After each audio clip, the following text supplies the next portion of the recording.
क्या हुआ जब अमरनाथ यात्रा के दौरान एक साधु को बस से उतार दिया गया और फिर वहाँ जो चमत्कार हुआ उसे देखकर आपके भी रोंगटे खड़े हो जाएंगे। इस सत्य चमत्कारी घटना की शुरुआत होती है दिल्ली के यादव नगर से। इस नगर में रहने वाले सभी वासी बड़े ही प्रेम और एकता के साथ यहाँ रहा करते थे। एक समय की बात है जब उस कॉलोनी के सभी सीनियर सिटीजन्स ने बस द्वारा अमरनाथ जाने की योजना बनाई, जिसके बाद उस कॉलोनी के 12 बुजुर्ग जोड़े अपने घर वालों की अनुमति लेकर बस के माध्यम से अमरनाथ जाने के लिए रवाना हो गए। लेकिन उन्हें इस बात का अंदाजा नहीं था कि इस यात्रा में उनकी बहुत बड़ी परीक्षा होने वाली है। वो लोग दिल्ली से बस करके श्रीनगर जा रहे थे, जिसके बाद उनका अगला पड़ाव पहलगाम था। वहीं से अमरनाथ यात्रा शुरू की जाती है। लेकिन जब उन्होंने श्रीनगर तक का आधा रास्ता पार कर लिया था, तब वो एक ढाबे पे खाना खाने के लिए रुके हुए थे। तभी वहाँ एक अनजान साधु आकर के उनकी बस में बैठ गए। वो बस के कोने में बैठकर ध्यान अवस्था में लीन हो गए थे। किसी की नजर उन पर ना पड़ी और बस आगे के लिए रवाना हो गई। कुछ ही देर बाद बस कंडक्टर ने उन्हें देख लिया और उनकी ध्यान अवस्था तोड़कर उनसे पूछा कि आखिर तुम कौन हो और इस बस में क्यों चढ़े। उन साधु महाराज का कहना था कि मैं भी बाबा बर्फानी के दर्शन करना चाहता हूँ। क्योंकि उस साधु महाराज के पास पैसे नहीं थे, तो बस कंडक्टर ने उसी समय उन्हें जलील करके बस से बाहर निकाल दिया। वो साधु महाराज बाहर जाकर पुनः ध्यान अवस्था में बैठ गए और बस फिर से आगे बढ़ गई। लेकिन उन सभी यात्रियों को अंदाजा नहीं था कि उन साधु महाराज का अपमान करना उन्हें बहुत भारी पड़ने वाला था। जब आगे बस ने 10 किलोमीटर का सफर तय किया तो अचानक से बस का टायर पंचर हो गया। जहां बस रुकी वो जंगली इलाका था। बहुत ही मुश्किल से बस का पंचर बनाया गया और वो पुनः आगे की ओर रवाना हुई।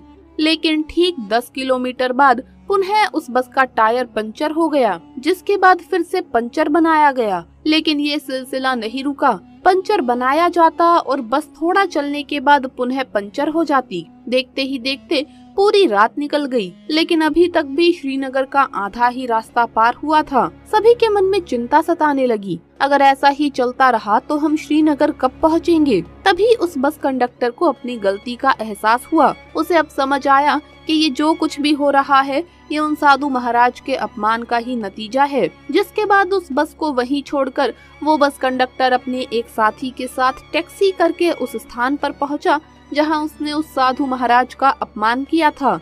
और गौरतलब बात तो ये थी कि उसी स्थान पर वो साधु महाराज अभी भी ध्यान अवस्था में मौजूद थे और कंडक्टर और उसके साथी दोनों ने उन साधु महाराज के पैरों में गिरकर माफी मांगी और उनके साथ जो भी घटना घटित हुई उन्हें सब कुछ बताया और उनसे विनती की कि आप कृपा करके हमारे साथ अमरनाथ यात्रा पर चलिए। दोस्तों, साधुओं की प्रवृत्ति ही कुछ ऐसी होती है, ना तो उन्हें सम्मान का मोह होता है और ना ही अपमान का भय।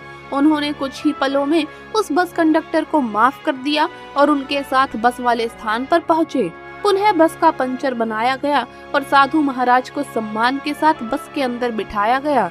और चमत्कार कुछ ऐसा हुआ, उसके बाद जब बस रवाना हुई तो वो सीधा श्रीनगर जाकर ही रुकी। जिसके बाद पहलगाम पहुंचकर उन 12 जोड़ों ने उन देव साधु महाराज के सानिध्य में अमरनाथ यात्रा की शुरुआत की और बाबा बर्फानी के बहुत अच्छी तरह से दर्शन किए। इस घटना को लेकर आप क्या विचार रखते हैं, हमें कमेंट बॉक्स में जरूर बताइएगा। दोस्तों, अभी तक आपने एक नागिन को ही अपने नाक के मरने का बदला लेते हुए देखा होगा, क्योंकि कहा जाता है कि नागिन एक क्षण भी अपने नाक के बिना नहीं रह पाती।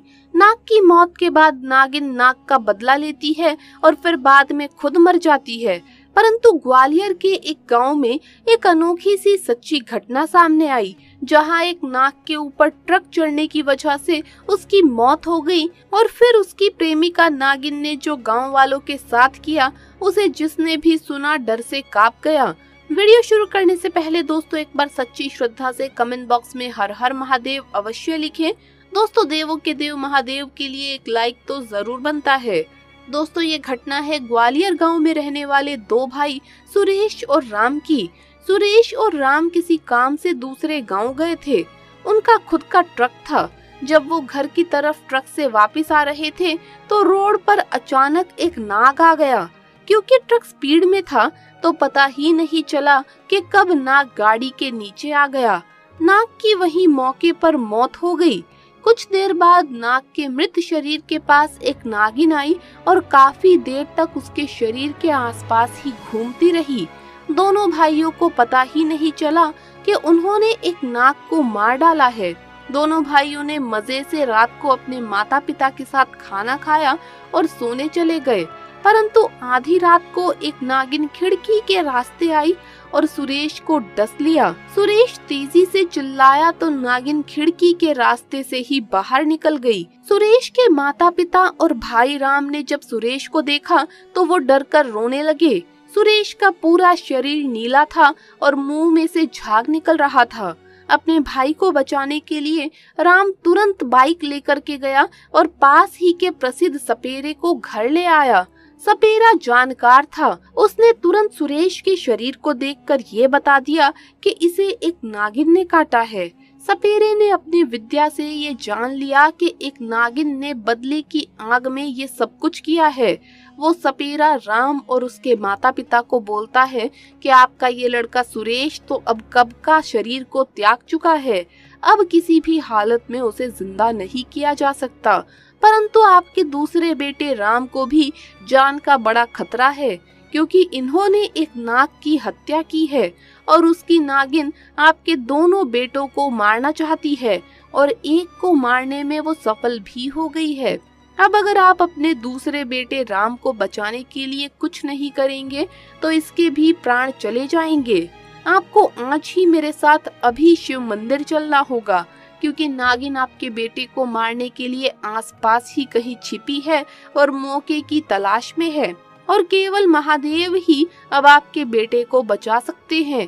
ये सब सुन राम के माता पिता के तो होश ही उड़ गए। अभी एक जवान बेटा मरा और दूसरे बेटे के प्राणों का खतरा। उन्होंने वैसा ही किया जैसा उस सपेरे ने कहा।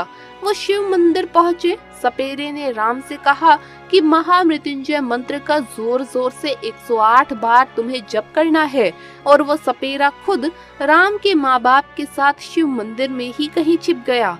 भगवान शिव की प्रतिमा के सामने राम महामृत्युंजय मंत्र का जाप जोर जोर से करने लगा। तभी ही शिव मंदिर पर वो नागिन राम को मारने आ गई। जैसे ही वो राम को डसने वाली थी तभी अचानक से बिजली कड़कती है और नागिन के पूरे शरीर में आग लग जाती है और वो भस्म हो जाती है। महादेव शिव ने राम की जान बचा ली थी। सपेरा और राम के माँ बाप ये सब देख रहे थे।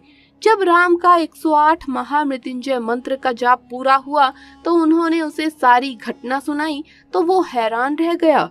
उस नागिन से उसे भगवान शिव ने ही बचाया था। सभी ने महादेव को प्रणाम किया और राम को एक सबक भी मिल गया कि गाड़ी चलाते समय हमें सावधान जरूर रहना चाहिए, कहीं हमारी लापरवाही की वजह से किसी बेजुबान मासूम की जान न चली जाए। तो दोस्तों इसी बात पर सच्ची श्रद्धा से कमेंट्स में जरूर लिखें हर हर महादेव। वीडियो अगर अच्छा लगा हो तो इसे लाइक करें, अपने दोस्तों के साथ शेयर करें और अगर आपने अभी तक चैनल को सब्सक्राइब नहीं किया है तो सब्सक्राइब करके बेल आइकन जरूर प्रेस कर ले। जल्द मुलाकात होगी अगली वीडियो में। हर हर महादेव, जय महाकाल।